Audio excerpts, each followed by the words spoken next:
வாங்க பொரி காரப்பொரி எப்படி செய்யறதுங்கிறத பார்க்கலாம். தேவையான பொருட்கள் என்னென்னங்கிறத பார்க்கலாம். இது 2 படி பொரிங்க. பொட்டுக்கடலை, நடக்கடலை, வரமிளகாய் 10, 1 கைப்பிடி அளவு கருவேப்பிலை, வெள்ளைப்பூண்டு நல்லா தட்டி வச்சிருக்கிற, மஞ்சத்தூள், சீரகம், லைட்டாக உப்பு. எப்படி செய்யறதுங்கிறத பார்க்கலாம். இப்போ வடைச்சட்டி வச்சாச்சு. பொரினால தேங்காய் எண்ணெய் யூஸ் பண்ணாதான் டேஸ்ட்டு நல்லாயிருக்கும். அதனால் நான் பொரிக்கு தேங்காய் எண்ணெய் தான் யூஸ் பண்ண போகிறேன்.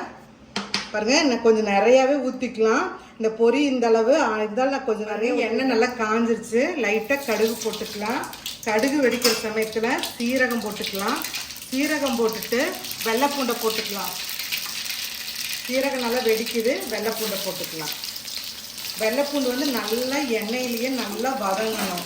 வதங்குறப்ப தான் அந்த அந்த மனம் அந்த தேங்காய் எண்ணெய்க்கு அந்த வெள்ளெண்ணெய் அந்த வெள்ளைப்பூண்டு ஸ்மெல்லுக்கு சூப்பராக இருக்கும். இது வதங்கினோன்னு தான் நம்ம கருவேப்பிலையும் வரமிளகாயும் ஆட் பண்ணணும். பாருங்கள், நல்லா வதங்கிருச்சு.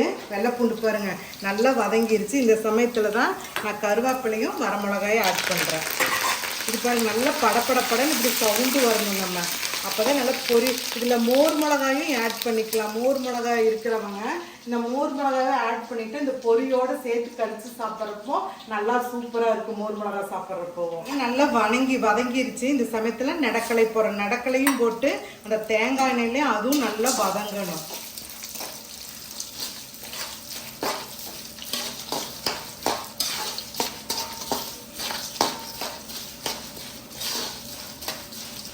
நடக்கலை நல்லா வதங்கிருச்சு. நம்ம பொட்டுக்களையும் போட்டுக்கலாம். போட்டு இதையும் நல்லா வதக்கணும்.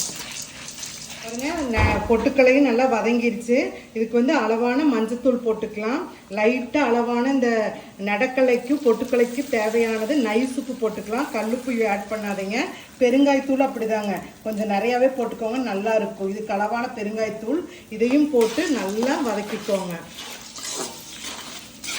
இந்த ஸ்மெல்லே சூப்பராக இருக்குங்க. மனமே தூக்குது அப்படியே.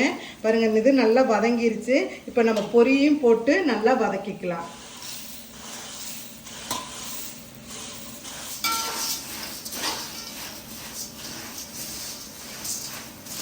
காரப்பொரி ரெடி ஆயிடுச்சு. பாருங்கள் எப்படி இருக்குது பாருங்கள். அந்த எல்லாம் அந்த நடக்கலை, பொட்டுக்கடலை, அந்த வரமிளகா, வெள்ளைப்பூண்டு இதோடு சேர்ந்து பொரி சாப்பிட்றப்ப சூப்பராக இருக்கும். ரெண்டாவது வரக்காப்பி வச்சு இது கொஞ்சம் பொரியை போட்டு அப்படியே பொரி கொஞ்சம் வரக்காப்பி கொஞ்சம் அப்படி குடிக்கிறப்போ லெவலே வேறு லெவலாக இருக்கும். சூப்பராகவும் இருக்கும்.